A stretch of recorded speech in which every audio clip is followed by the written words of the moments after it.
the Soul's Conquest. Hello, Conquerors. Welcome to season 3 of the Soul's Conquest. We made it. You guys, we made it. I never thought I could make it this far. I mean, I kind of knew, but like, there's a difference between dreams and reality, and we are making it a reality because guess what? We are celebrating our 1 year anniversary on January 2022, and there's like 2 months left for it, and I'm super excited. I mean, it will go by in a blink, and I'm super excited, which is why I have a mission for you before we even start this journey. Let's get to 1,500 downloads or listens. We are at 700 right now, and I know we guys, I know we can go more than that. We can reach the heights, and I believe in you. Anyways, thank you so much. It's just a request, not a mission. I mean, it can be a mission. Do you want it to be a mission? Let's make it a mission. Not just from me though, but like I'm super excited. Actually, I want to genuinely thank you guys from the bottom of my heart, because it's because of your response to the Soul's Conquest that this is even going on for the third and the fourth season, which I'm currently planning. Super excited for that as well. But I genuinely want to thank you and appreciate you from the bottom of my heart for your beautiful, wonderful response to the Soul's Conquest. Whether it was in forms of likes, in forms of audio messages, in form of reviews and stuff like that. It's just beautiful. Thank you so much for all the love that you have given me. So without further ado, let's go and get on to the very first episode of the Soul's Conquest. Moral of the story is, this is a story that you guys have probably heard quite a lot of times, either in previous interviews on the Soul's Conquest or in my interviews on other people's podcasts, or even in my stories on Instagram. But since this is such an amazing episode, I knew it had to be a standalone episode that you guys could just go on to the podcast link, hit season 3, hit episode 1, and listen to it as many times as you want to. So here we are, an amazing story that I'm quite proud of, to be completely honest, because it's an amazing metaphor. Let's get on with it. Here's how it's going to go. As you listen to the story, I want you to genuinely imagine this and embody this. Be in that situation so that we can kind of work our way around and see how we would react in a situation like this, not only in this story, but also outside of the story if it ever happens in real life. And this is how it's going to go. Imagine you are with a kid walking down the street. It can be your kid, it can be your friend's kid, it can be someone you're babysitting, or it could be any kid, to be honest. Wait, don't kidnap someone's child just for the sake of this story, even in your minds. I know, I see you, I hear you. Please don't do that. Don't kidnap children, seriously. Anyways, you're walking down the street with this kid and you see someone selling balloons, and you're like, hey kid, you want a balloon? And they're like, sure man, let's have a balloon, I want a red one. And you're like, that's beautiful, let's go buy you a balloon. And you buy them a balloon, you hand it off to them. They're super excited. You're excited because they're excited. And as you're walking down the street with them, you get a call. You get on the call. It's your boss, or let's say it's your client. And they're going through something that is really important for them. And, they have some important issue that they want to raise with you. And you're like, it's my day off, but like, okay, fine. You don't really tell them that it's a day off, but like, anyways, you get on the call and you talk to them. And as you're talking to them, the balloon that the kid had in his hand, the kid had in their hand, it flies off, and they start crying. And you look down, and you ask them, hey man, what's up? Why are you crying? What's happening? I think the balloon flew away. Now, in a situation like this, where you are dealing with a client on one hand, that's really important for you and your business, and a kid whose balloon just flew away, what would you do? If you're listening to this podcast, hit pause and think about what you would be doing in a situation like this. And genuinely think about it. Don't think about the best case scenario or the thing that I want you to think. what would you genuinely do in a situation like this? And if you're listening or if you're watching this video on YouTube, hit pause and genuinely tell me what you would be doing in a situation like this. The way I see it, there are three scenarios that could happen from this particular situation. There could be many more. um be creative and think about as many situations as you possibly can. But the very first situation being, you look down at the kid, you ruffle their hair, and you go, "Hey buddy, I know your balloon flew away. Give me 1 minute. I'll talk with this client and I'll be right back with you. They're extremely important for me.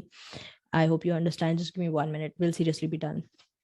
And as you're talking with the client, overcoming their anxieties, helping them talk through the procedures that would prevent them into being in a place that would cause them more anxiety, as you're taking that road down or walking that on that road down with them, the kids starting to make more and more fuss. They are crying, they're kicking on the road, they're throwing a temper tantrum, they're yelling, or they're talking about the balloon, and you're just like, "Hush, 1 more minute. Seriously, it will be just done. Just give me 1 more minute." And the kid's like, "You said that 20 minutes ago. Like, my balloon just flew away." You're like, "I know, just give me 1 more minute. I'm so sorry, kid." And you're trying to deal with all these things, right? You're trying to deal with a crying kid on one hand and a worried client on the other hand. And you're just like trying to make the best of both situations. And once it's done, once the call's done, you look down at the kid and you're like, "Hey buddy, I'm sorry your balloon flew away." They're not talking to you, and you're like, "What happened?" Like, "You did not think I was important enough to even talk to me during that particular moment." And you're like, "That's not how it was. The client was just extremely important." But honestly, tell me, will a kid try to understand that situation? I don't think they will. And I'm not trying to blame you. I have been in situations like that where I had to prioritize one thing over the other. And it sucked because I felt guilty for both parties and myself. So there's let's head on to the second situation. The second situation is when you look down at the kid, you tell the client, "Hey man, let me call you back in a minute. Is that okay?" The client's like, "Yeah, man, for sure." You look down at the client and you look down at the kid and you tell them, "Hey, I'm sorry your balloon flew away." They're like, "Yeah." And you start to tell them about how life is like this. Sometimes balloons flow away. Sometimes things are not in our hands. Sometimes we can't do anything about it. And the kid's just like, "You're not listening to me. My balloon flew away." And they're like, "No, I'm listening to you. Your balloon flew away." He's like, "Yeah." Yeah, like, "I'm sorry, buddy. It happens. Life is like this. And it's going to be okay. It's going to be okay soon. Don't worry."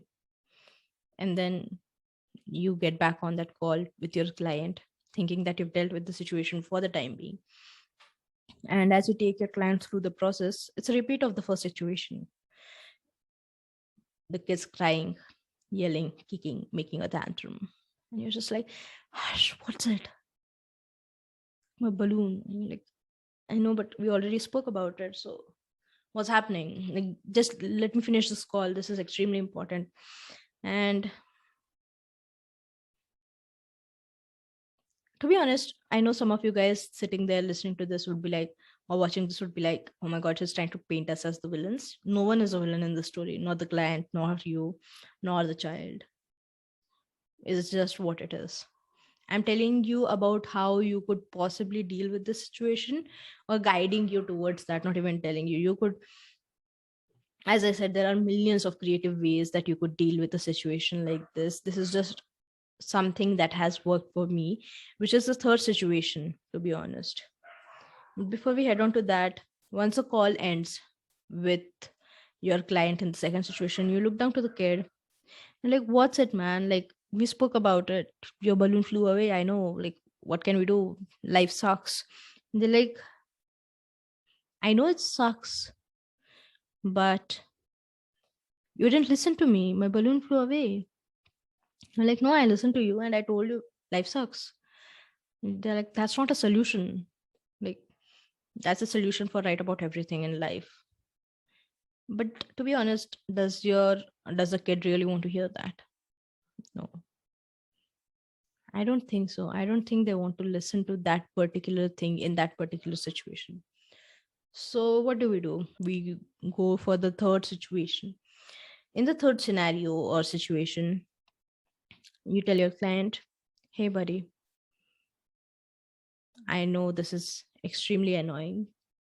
I know where you are right now in your particular journey, but we have a lot of amazing procedures and lot of amazing things set up in place so that in case you do go through a situation like this, we can help you get out of it.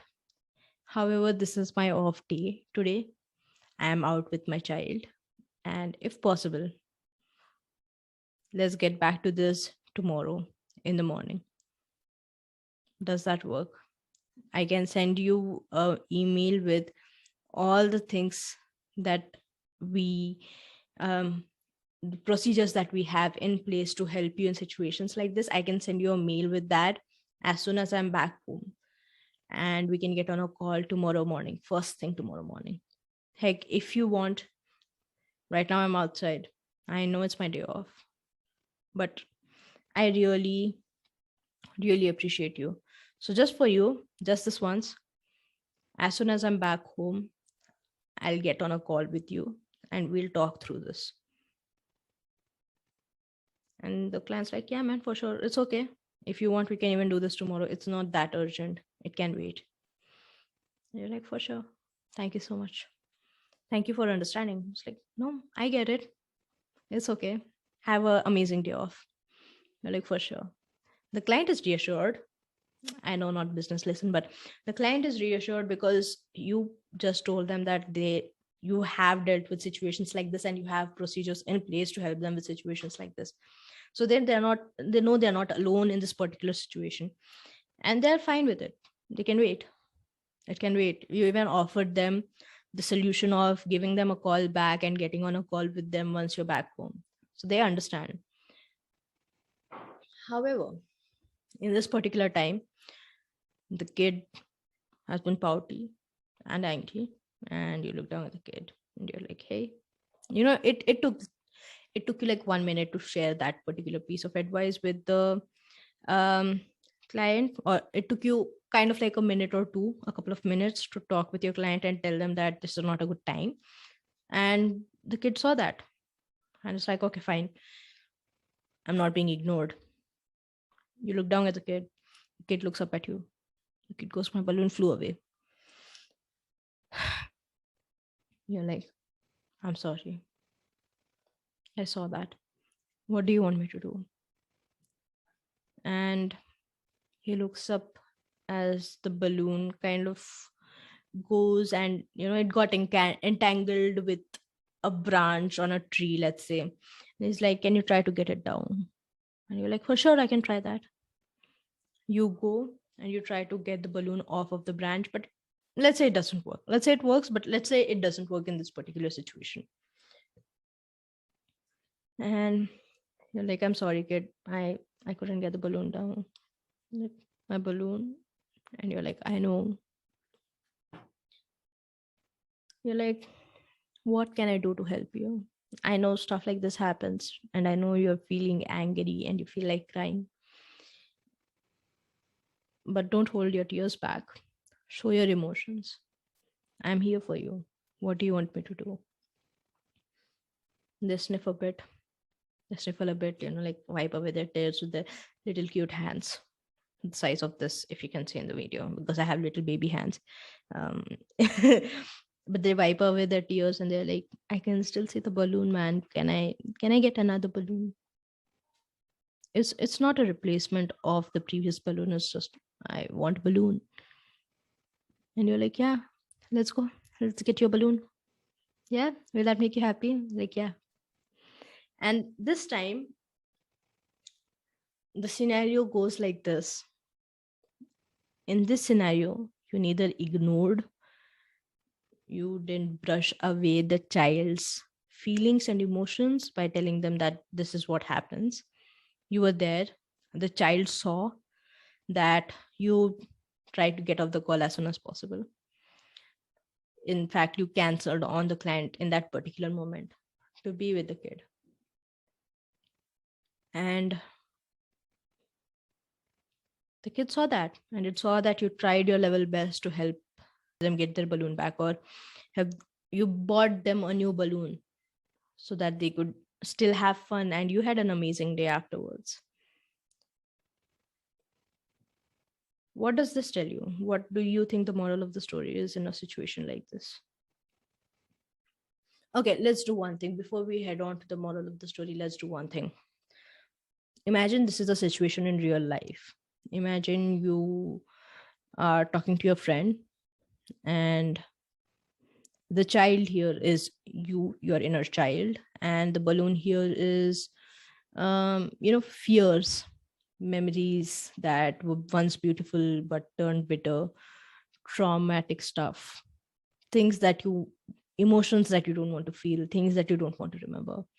But you are outside with a friend and you're speaking to them, you're telling them about this beautiful memory, and you realize that, damn it, this is related to the bad memory that you were trying to avoid. But that memory is brought up now, and your inner child demands that you listen to it. The more you try to ignore the inner child at that particular point, the more you try to brush it aside by telling them that life sucks and this is how it is what it is.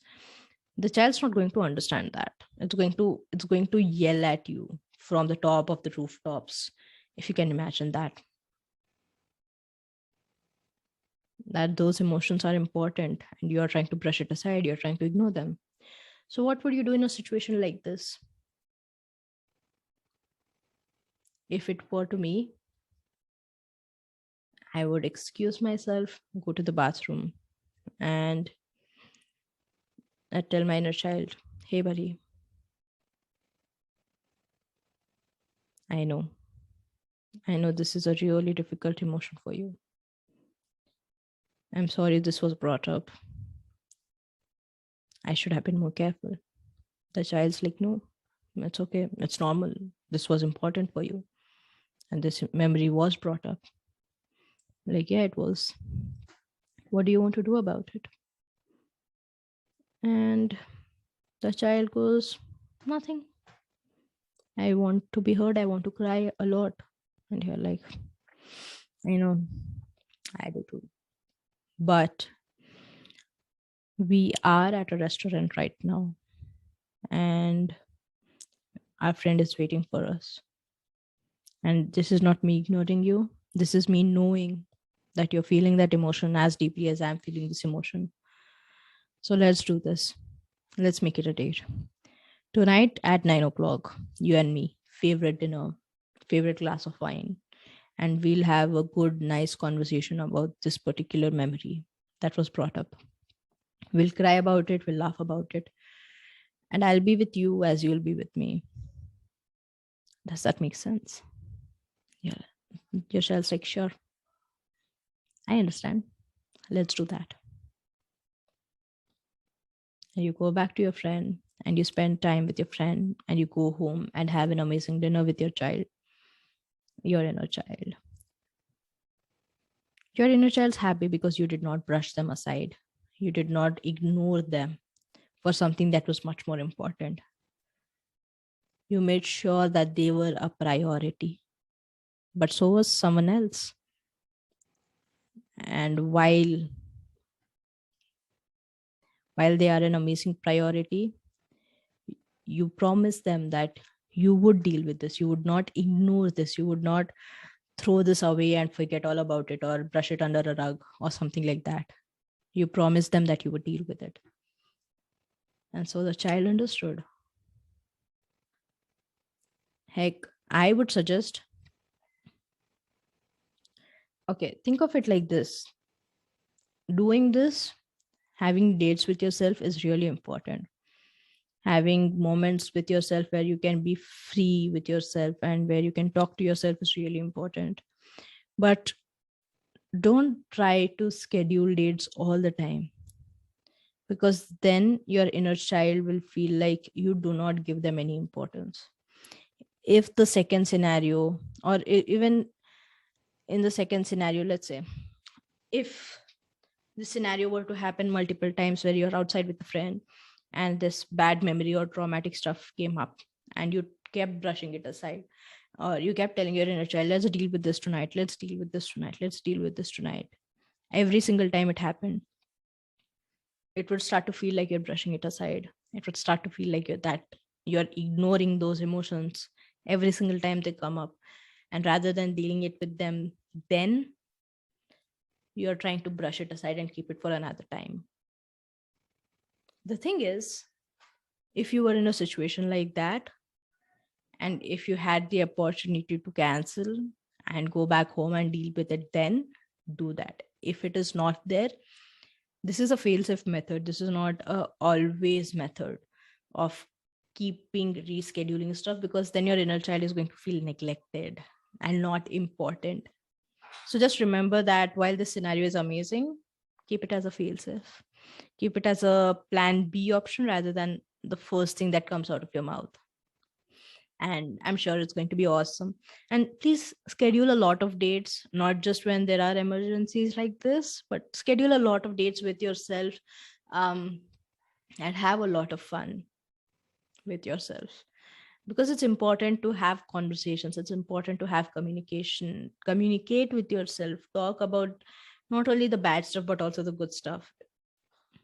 It's going to be beautiful, this relationship that you have with yourself, this relationship that you have with yourself, if you build it. And I know you will. I'm super excited to hear your thoughts on this particular story, on what you thought about the story. And before we go, let's do the moral of the story as we end it. The moral of the story is ignorance is not bliss. The best thing you can do when dealing with your inner child or when dealing with difficult emotions is, rather than ignoring or brushing them aside, acknowledge it and accept it, because that's the first path or the first step towards the path of healing. I hope that resonated with you. I will see you on the other end with episode 222. See you. Bye. I hope this helped. Leave a review down or leave a comment down, or tell it to me on Instagram what you thought about this particular story, because I would genuinely appreciate any feedback, anything that you have to tell me about this. Extremely grateful for your presence. See you. Bye.